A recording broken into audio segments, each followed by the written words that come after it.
A palavra que está no meu coração está no Evangelho de Jesus Cristo. O segundo escreveu Mateus, capítulo 23, verso de número 37, que diz assim: Jerusalém, Jerusalém, que mata os profetas e apedreja os que te são enviados. Quantas vezes quis eu ajuntar os teus filhos, e como galinha ajunta os seus pintos debaixo das asas, e tu não quisestes. Eu acabei de ler Evangelho de Jesus Cristo segundo escreveu Mateus, capítulo 23. Eu li o verso de número 37, onde é uma palavra de despertamento. O próprio Cristo falando que levantou profetas, que envia profetas, e envia inclusive para Jerusalém, e mesmo assim eles repudiam, eles não aceitam, eles não ouvem. E eu acho interessante o resultado do porquê que Deus queria levantar os profetas. Ele explica o porquê que ele enviou os profetas. Ele fala, quantas vezes eu quis ajuntar os teus filhos. Olha isso.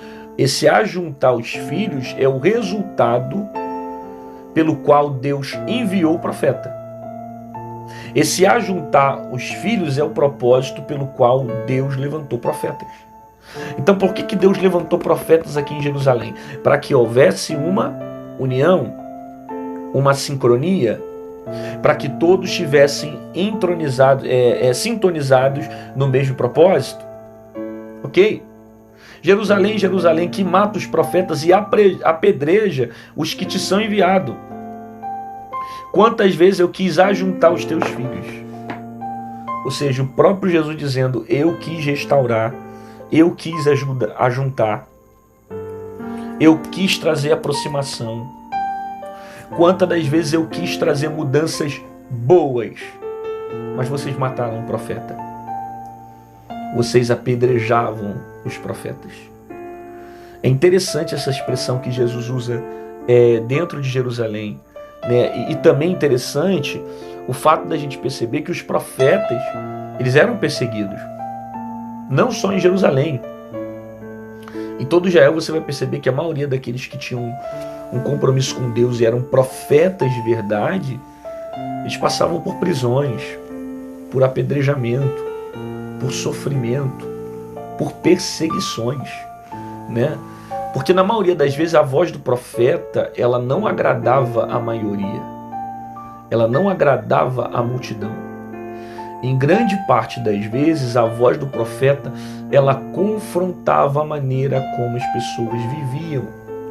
Então muitos não gostavam, muitos não queriam ouvir, muitos não deram ouvido aos profetas, porque a voz dos profetas era uma voz de confronto, né? Por isso que até hoje o ministério profético, quem tem uma chamada profética, sempre vai ter esse punho, esse impulso para o confronto, esse impulso para o alinhamento, de levar o povo até Deus, de fazer com que o povo se volte a Deus, de ensinar o povo o caminho que leva a Deus, sabe? Porque o ministério profético sempre foi um ministério de alinhamento. O ministério profético sempre foi um ministério de exortação, um ministério de edificação, mas ao mesmo tempo um ministério que tivesse ajuntando, sabe? É o termo que Jesus usou, né? Quantas das vezes eu quis juntar os filhos? E ele queria juntar como? Usando profetas. Aí você pensa, como é que o próprio Deus quer juntar algo? Como é que o próprio Deus quer juntar alguma coisa se a palavra que ele traz é uma palavra de um profeta, uma palavra dura? A gente tem uma percepção errada sobre algumas coisas. A gente acha que a palavra dura ou a palavra de correção é uma palavra que afasta, é uma palavra que separa, e é muito pelo contrário. A palavra dura no início, ela parece amarga, mas quando desce se torna doce, sabe? Porque ela gera frutos dentro de você. Os resultados são positivos. Então toda vez que Deus resolve usar um profeta para nos exortar, usar a sua palavra para nos exortar, trazer uma mensagem de despertamento, isso vai ser bom para a nossa vida. Isso é bom para você, sabe? A gente não pode ficar a vida inteira só ouvindo palavras que venham massagear o nosso ego, que venham colocar a mão no nosso ombrinho e dizer: continua, tá tudo bem, tá tudo legal, Jesus te ama e você pode continuar com a mesma vida que você está levando sempre. Quando na verdade Jesus te ama, isso é uma realidade, porém algumas decisões que você tomou na sua vida, de você continuar com essa vida de pecado, sem passar por uma transformação, isso vai trazer tragédias para o teu coração. E o profeta, ele vai vir com a voz de Deus para alinhar você à vontade de Deus. E a vontade de Deus, ela vai confrontar a sua.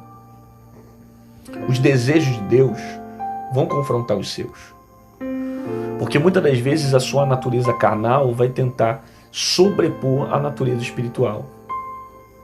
Muitas das vezes a natureza carnal vai tentar manipular a espiritual. Ela vai tentar estar por cima da espiritual. Vai tentar domar as coisas espirituais. Quando na verdade a vontade de Deus precisa prevalecer sobre a sua vida. Então não é que Deus quer te dar uma palavra dura. Não é que Deus não tem prazer em te abençoar, ou ver você crescer, ou ver você feliz. Pelo contrário, Deus quer que você viva tudo isso. E por saber que Ele quer que você viva tudo isso, Ele vai permitir que certas coisas aconteçam para que você esteja alinhado ao propósito dEle. Aí Ele te corrige, Ele te conserta, Ele te trata, Ele te ensina. Os profetas do Antigo Testamento constantemente passavam por perseguições.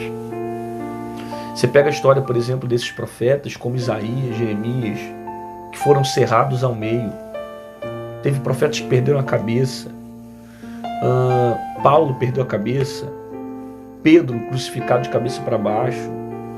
João Batista perdeu a cabeça. Outros morreram a fio de espada. Tiago, outros discípulos, tantos outros que tiveram sofrimentos terríveis em prol da causa do Evangelho. Se você tem um ministério profético, você também vai passar por retaliações, sabe? Talvez alguém te ensinou dizendo que você não quer passar por sofrimento, que a vida ia ser só vitória, e que quando você entregasse a sua vida para Cristo, você não ia passar por guerras. E isso é uma mentira. Isso é uma mentira porque você vai passar por aflições. Você vai passar por crises. Você vai passar por dificuldades. Você vai ser perseguido. E é engraçado que você vai ser perseguido não pela sua personalidade, nem pelo seu caráter. Você vai ser perseguido pelas palavras que o Senhor colocar sobre os seus lábios. Não é que perseguem a sua personalidade ou a sua autenticidade. O que perseguem são as palavras que você carrega. Da mesma forma como Isaías foi, Jeremias foi, Ezequiel foi, Daniel foi, e tantos outros profetas passaram por conflitos porque decidiram obedecer à voz de Deus. Jesus está mostrando isso. Jerusalém, Jerusalém, que mata os seus profetas. Sabe o que é pior? É que é de Jerusalém. Não é da Babilônia. Não é da Síria, da Pérsia. Não. É de Jerusalém. O pior é saber que você vai ser perseguido pelos seus próprios irmãos. O pior é você saber que você vai sofrer por causa dos seus próprios irmãos. O pior é você saber que são pessoas que estão próximas de você, que vão te magoar, que vão te entristecer, que vão te decepcionar. É como José, que foi lançado no buraco, vendido para o Egito, vendido para o palácio. Tudo isso por causa do sofrimento causado pelos seus irmãos. Às vezes, as maiores lutas que você vai enfrentar são de pessoas que estão próximas a você. São de familiares, pessoas da sua igreja, pessoas que estão próximas a você e que vão te perseguir não pela sua personalidade ou pelo seu caráter, mas pelas palavras que você carrega. Porque quando Deus coloca as palavras dele em nós, a verdade do Evangelho confronta. A verdade do Evangelho incomoda muita gente. Muita gente não consegue ouvir as verdades do Evangelho, porque a verdade do Evangelho gera transformação e mudança para a nossa vida. Nos incomoda, nos faz sair da zona de conforto para viver o tempo que Deus tem preparado para nós. É o próprio Jesus que está dizendo: Jerusalém, Jerusalém, que mata os profetas que eu envio. Perceba, é o próprio Cristo que envia. Porque o fato de você ter uma missão, o fato de você ser enviado por Jesus, não significa que você não vai passar por tempestades, por sofrimentos. Você vai passar por problemas. Os profetas eram apedrejados, eram perseguidos. A missão que Deus tem para você é uma missão espinhosa. Agora fica tranquilo, porque por mais que você passe por aflições, por mais que você passe por sofrimento, Deus vai te sustentar. Deus vai te guiar. Me faz lembrar de Estevão, quando estava para ser apedrejado, que ele vai ver o próprio Cristo à direita do Pai. Isso é tremendo, porque a Bíblia não mostra ele sentindo as dores da pedra, mas mostra ele vendo o Senhor antes de morrer.